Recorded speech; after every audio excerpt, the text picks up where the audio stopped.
Last night's attack at the White House Correspondents' Dinner marks the third time in 3 years that President Trump has faced imminent danger from an armed attacker. He survived 2 assassination attempts on the campaign trail back in 2024. This weekend's attack is just the latest act of political violence in this country, which appears to be sadly on the rise. Joining us now to unpack all of this is Robert Pate, professor of political science at the University of Chicago and director of the Chicago Project on Security and Threats. He's also publishing a new book, Our Own Worst Enemies, America in the Age of Violent Populism, set to be released in the coming months. Professor Pape, it's great to have you back on the show. Again, apologies that it's under these circumstances, but we did want to draw on your expertise. How do you situate last night's incident at the White House Correspondents' Dinner in the midst of the other acts of political violence that we have seen on the rise right here in the United States in recent years? What we are seeing is the growing normalization of political violence. You remember you just had me on to talk about that internationally. Well, it's happening domestically in our country as well. I call it the era of violent populism. We've been tracking at my center, the Chicago Project on Security and Threats at the University of Chicago, the attitudes of Americans on political violence for 5 years. We've been doing this every 3 or 4 months, over 20 nationally representative surveys. And the results are just simply stunning, and last night represents this. We have tens of millions of Americans who support the use of force, and by which we have focus grouped them, by which they mean things like assassination, the use of force to remove Donald Trump from the presidency. And we have on the other side tens of millions of Americans supporting the use of force to support the Trump agenda. So what you're seeing in the assassination of the Democratic leader in Minneapolis, Minnesota, during the summer, what you're seeing with Nancy Pelosi attack, what you're seeing with Charlie Kirk, what you're seeing is the normalization of political violence on both sides of the political spectrum. And the lightning rod is Donald Trump, because you're getting it on both sides with Donald Trump, and then it spills over to those, I'm sorry to say, near Donald Trump on either side.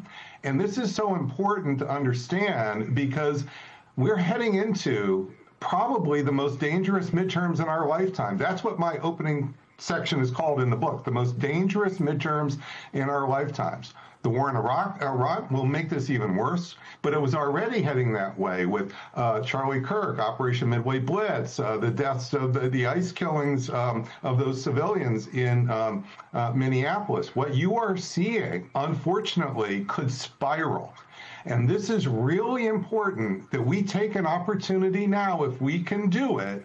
And that's why I appreciate you letting me on the show, because we have a moment here, a brief moment of a few days, where it's quite clear this would-be assassin, wanted to get Trump and Trump's entourage and administration. This means if we could have Hakeem Jeffries reach out for a conversation, if Donald Trump could respond and actually have that publicly together to mutually condemn political violence, say we should put all that energy into voting. Yes, we're going to have these gigantic disagreements. No, we can't be perfect in our political rhetoric on either side. But what we can do is we could have the leaders of our parties that exist come together for this brief period of time to simply say jointly, it may be on the White House lawn, and just jointly say that whatever we disagree about, no matter how intensely, it happens in the voting booth. We settle this the American way, what has made our democracy spectacular for the world. There is going to be only a brief time for this. Within a week, this is all going to become politicized, and we all know that. But if this could happen soon, Monday, tomorrow, this could really make a difference. Professor, in absence of that kind of leadership, could you talk to us about what you are seeing in your surveys, in your research and focus groups from those who are becoming increasingly radicalized on the right and on the left, and what those flashpoints are? Yes. So first of all, What you're seeing with the shooters on both the right and the left is the search for social approval. You see it in this shooter's manifesto. He's writing a manifesto. You don't do that unless you want social approvals.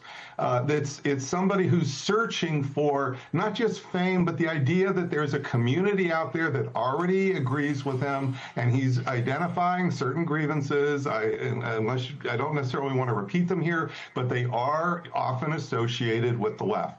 And what that means is he's expecting millions of people on social media to support this, because that's where he can vividly see it. And this is true also on the right. So when you have, it's very, very similar on the right, the Pelosi attacker. He wanted to go on the radio and talk about this. So this is a very similar thing. Now, what's underneath this is not just social media, though. That pours the gasoline on the fire. It makes it sound like if the iPhone went away, this would all disappear. We're transitioning for the first time in our country's history from a white majority democracy to a white minority democracy. We've never done that in 250 years. That is stirring the pot of our politics more intensely on all the sides than since the 1960s, when we were all upset about various issues happening to black minorities and the Vietnam War. And so it's been that long since we've had this kind of social change really getting inside of our politics here. You could maybe try to slow that down in the future, those changes, but at the moment, we have an election coming. You're not going to, we have to understand that as that election comes, people on both sides feel like unless they win, they'll never have a chance to win again. It's this idea that this is the last time. And just think about this. Donald Trump's already talking about taking voting booths. I mean, we right. know the specifics. You see what I mean? But my point is, we've got to find a way to, with all that going on, to say in this election, it's all going to be settled in the voting booth. And I really believe there is a window here, and this happened. President Biden gave certain speeches in the White House.